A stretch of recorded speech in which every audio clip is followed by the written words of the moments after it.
이 눈에 단잠 오기 전 고요히 주를 그리며 구주의 품에 안기니 한없이 평안합니다. 샬롬, 지난밤 평안하셨습니까? 오늘도 주님께서 우리와 함께 하십니다. 오늘 설교의 제목은 정의란 무엇인가, 정의란 무엇인가입니다.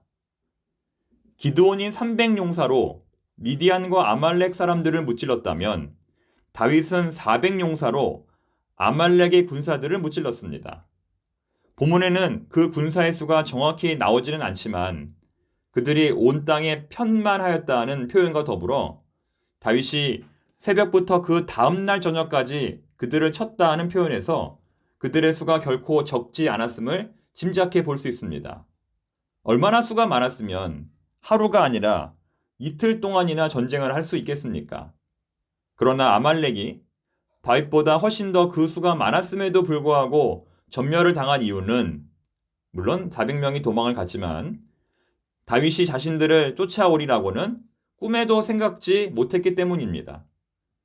적에 대한 방비를 전혀 하지 않고 승리에 취해 먹고 마시고 춤을 추다가 멸망을 당한 것입니다.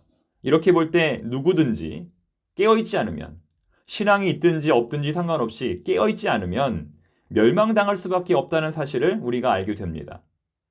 다윗은 이 전쟁으로 인하여 잃어버린 가족과 동료들뿐만 아니라 아말렉이 약탈해간 양떼와 소떼까지 보너스로 모두 취하게 됩니다. 자, 그런데 이것이 또 문제가 됩니다. 이 보너스 어떻게 분배할 것인가, 어떻게 나눌 것인가의 문제가 발생합니다. 이 보너스를 전쟁에 참여하지 않은 사람들에게도 줄 것인가, 아니면 전쟁에 참여한 사람들에게만 줄 것인가의 문제였습니다. 자, 여러분들의 생각은 어떻습니까? 여러분이 만약 다윗이었다면 어떻게 하시겠습니까? 사실 이 문제는 생각보다 쉽지 않습니다. 무조건 다 공평하게 나눠주는 것이 정답일까요? 무조건 베푸는 것이 선일까요? 오늘 본문에는 전쟁에 참여한 사람들에게만 주어야 한다고 주장하는 사람들을 가리켜 악한 자, 또 불량배라고 표현합니다. 정말 그럴까요? 일하지 않은 자는 먹지도 말라. 데살로니가 후서 3장에 나오는 말씀입니다. 이 말씀처럼 일한 만큼 받는 것이 성경적입니다.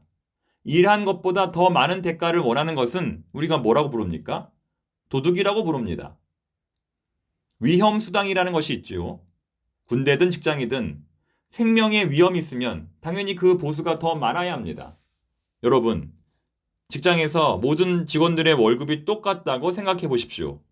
사장님부터 모든 직원에 이르기까지 월급이 똑같다고 생각해 보십시오. 물론 직원 입장에서야 너무나 좋겠지만, 정말 그렇게 되면 좋겠지만 결코 좋은 점만 있지는 않을 것입니다. 이처럼 분배의 문제는 정의의 문제와 같이 결코 쉽지 않은 문제입니다. 그래서 무엇보다 생각해 보아야 할 것은 컨텍스트, 곧 상황입니다. 왜 오늘의 본문은 600명 모두에게 공평하게 보너스를 나눈 다윗의 결정을 옳은 것으로 표현하고 있을까요? 심지어 다윗은 이번 전쟁과 아무 상관이 없는 유다의 방백들에게도 전리품을 보냅니다. 본문 마지막 부분 26절부터 31절까지 기록된 그 많은 지명들이 바로 다윗이 선물을 보낸 지명들입니다. 굉장히 많습니다. 특히 그 중에서도 맨 마지막에 나오는 헤브론은 더욱 눈에 띕니다. 나중에 헤브론에서 다윗이 왕으로 세워지지요. 지금 다윗은 온전한 이스라엘의 신분이 아닙니다. 망명 상태입니다. 여권이 없다는 것입니다. 불법 체류자라는 것입니다. 또한 다윗에게 있는 군대는 현재 600명이 전부입니다. 그런데 잘못된 분배로 인하여 그 중에 200명이 떨어져 나가거나 아니면 400명이 떨어져 나가게 된다면 그야말로 큰 문제가 됩니다. 지금 다윗은 어떻게 해서든지 국적은 회복해야 하고 군사는 하나로 모아야 하는 상황입니다.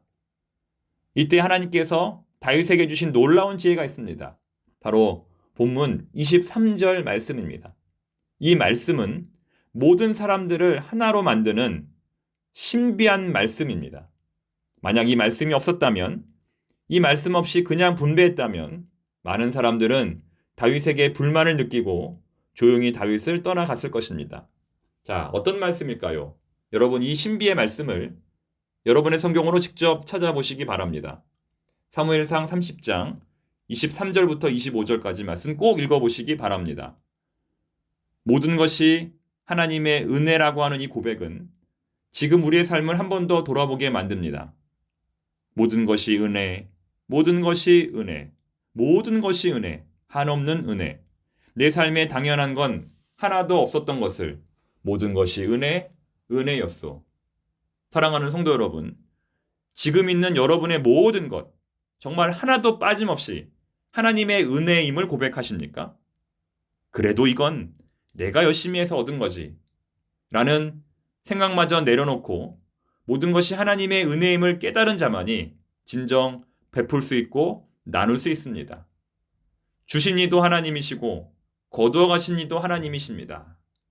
우리의 생사화복을 주관하신 하나님께 오늘 하루를 의탁합니다. 기도하겠습니다. 하나님 아버지, 모든 것이 하나님의 은혜라고 고백하는 다윗의 고백으로 말미암아 모두가 하나 되었습니다. 하나님, 우리 청파동 교회도 이 고백을 기억하고 우리의 삶을 실제적으로 인도하시는 하나님만을 바라보며 믿음으로 나아가게 하여 주시옵소서.